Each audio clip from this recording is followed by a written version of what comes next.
E aí, gente, tudo bom? Hoje, continuando a falar de novo dos amplificadores operacionais, nós vamos ver as duas últimas topologias que a gente tem de configurações e que são, na verdade, as mais simples, ok? Eu deixei elas por último porque elas não têm uma fórmula propriamente dita, mas elas são bastante interessantes, ok? Então, antes de a gente começar, não esqueça, por favor, de deixar o like nesse vídeo e inscrever no canal se ainda não é inscrito, para você não perder vídeos futuros. Beleza, gente? Então, olha só o que nós vamos fazer.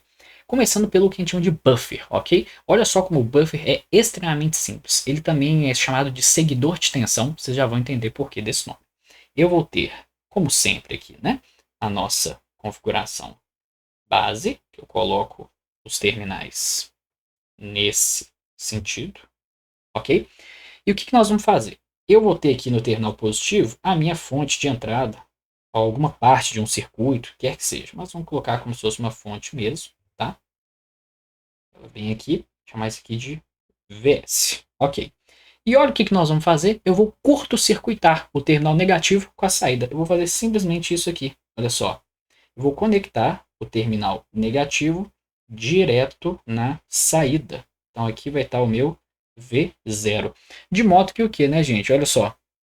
Aqui é VS. Esse potencial é carregado, vai vir para cá. Então aqui é VS. Mas o VS é carregado até aqui e vai ser igual ao V0. Ou seja, no buffer nós temos simplesmente o seguinte: V0 sobre VS igual a 1. O buffer ele é simplesmente um ganho unitário, ok? E para que serve isso, gente? Porque é o seguinte, a gente sabe que não entra corrente no amplificador. Então, gente, você consegue pegar a tensão de um ponto do circuito, carregá-la até outro ponto do circuito, sem uma comunicação elétrica de fato, né? Eu não tenho uma corrente que vai estar fluindo ali. Então, né, se eu tivesse aqui, eu preciso dessa informação por algum motivo, né? Mas se eu quiser conectar isso em algum elemento, né, e que ele não, eu não quero que ele influencie no circuito, então aqui está conectada uma carga, alguma coisa que assim pode influenciar o outro lado do meu circuito, né? Quando eu coloco o buffer no meio do caminho, não vai fluir uma corrente para cá. Então, essa carga, ela não enxerga o que está do outro lado do circuito. Ela só enxerga a tensão de saída. E por algum motivo, eu posso querer que essa tensão seja essa tensão VS aqui. Então, eu consigo carregar a tensão sem carregar outras informações do circuito. Tudo bem? Existem N exemplos de onde isso pode ser útil, tá? Principalmente se você quiser fazer medições. Às vezes você tem uma medição ali e o simples fato de você colocar um resistor para fazer essa medição, você modifica a dinâmica do circuito, né? Então você precisa isolar essa medição de alguma forma. Você pode fazer isso com um buffer, né? Olha só como é que é simples. Você literalmente vai simplesmente curto-circuitar aqui, colocar a saída inversora a entrada inversora na saída do circuito. Não, como eu disse, esses primeiros vídeos eles são só para ilustrar aqui o que são essas configurações. A gente não vai entender assim, onde que eu posso usar isso exatamente tudo. É só para a gente aprender um pouquinho o que a gente pode fazer com o amplificador operacional. Estou dando só um exemplo, né, de que você pode carregar a informação da tensão sem carregar outras informações do circuito. Então esse é o buffer, como eu disse, extremamente simples. E agora nós vamos ver o comparador. O comparador ele é mais simples ainda, porque ele vai ser o único caso que a gente não vai usar aqui lançar mão da realimentação negativa, ok? A gente vai pegar aqui o nosso amplificador e o que eu vou fazer? Eu não vou realimentar ele negativamente. Então eu tenho aqui, ó, o menos e o mais, e normalmente eu ia fazer alguma coisa que ia conectar esses caras aqui. Agora não, a gente vai deixar ele o que a gente chama de malha aberta, né? Então eu vou colocar aqui uma fonte e aqui eu vou colocar outra fonte. Vou só de novo chegar para cá, né? Porque senão o espaço fica ruim. Então aqui eu tenho uma fonte V1 conectada, V1, e aqui eu tenho uma fonte V2 conectada. E só reiterando de novo, gente, aqui eu coloco fontes de tensão, mas pode ser qualquer sinal, né? Pode ser uma medição de alguma coisa, pode ser um sinal senoidal, um sinal de ruído, o que quer que seja. Estou exemplificando como fonte de tensão, porque é a primeira vez que a gente está vendo isso, e todas as fontes que a gente viu até agora eram fontes de tensão contínuas, tudo bem? E o que vai acontecer aqui, gente? O amplificador está em malha aberta. Então, olha só, Aqui eu tenho meu V0 e essa vai ser a única vez que eu vou representar aqui a alimentação, né? Então eu vou ter aqui a minha alimentação V+, então VCC mais, e aqui embaixo eu vou ter o VCC menos, certo? Então, o que acontece?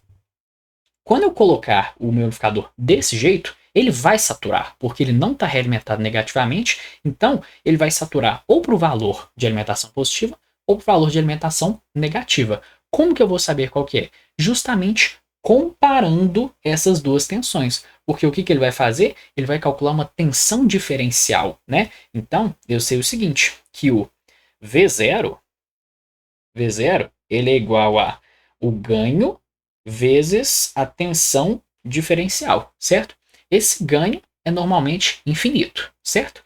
E a tensão diferencial é simplesmente V1 menos V2, né? Que o V1 está no positivo. Então, o que vai acontecer aqui, gente? Liguei o amplificador.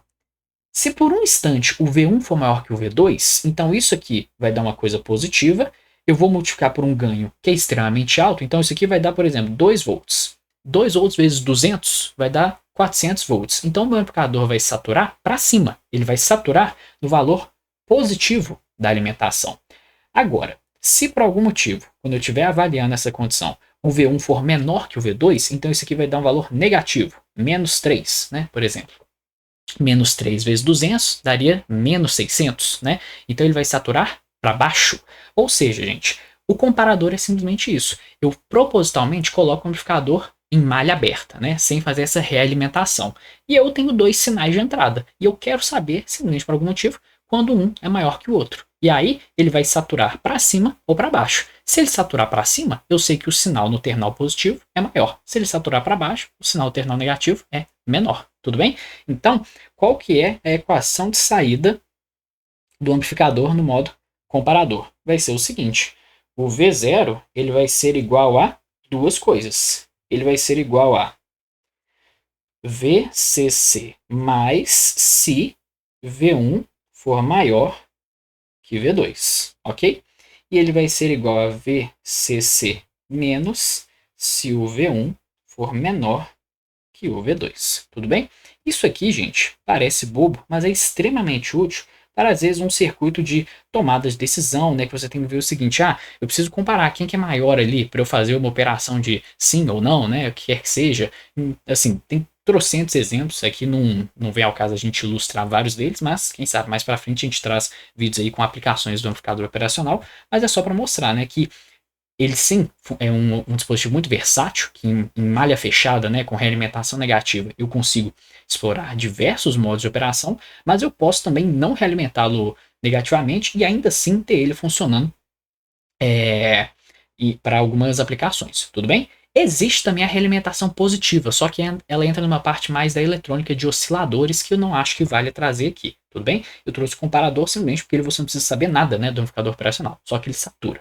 Beleza, gente? Então essas foram as duas últimas configurações, como vocês podem ver, bem mais tranquilas, né? Não tem uma fórmula de fato, mas é importante entender por que essas coisas acontecem, né? Por que o buffer é útil, né? Por que eu preciso saber isso aqui, que existe um negócio de ganho unitário, e por que eu posso deixar ele em malha aberta e ter essa questão de oscilação aqui, né, entre a saturação positiva e a negativa. É importante o amplificador saturar, né? Porque senão eu teria ali um dispositivo que funciona de maneira perfeita, né? O fato dele saturar permite que eu faça circuitos de comparação. Tudo bem, gente? Então era isso, espero que vocês tenham gostado. Eu vejo vocês no próximo vídeo.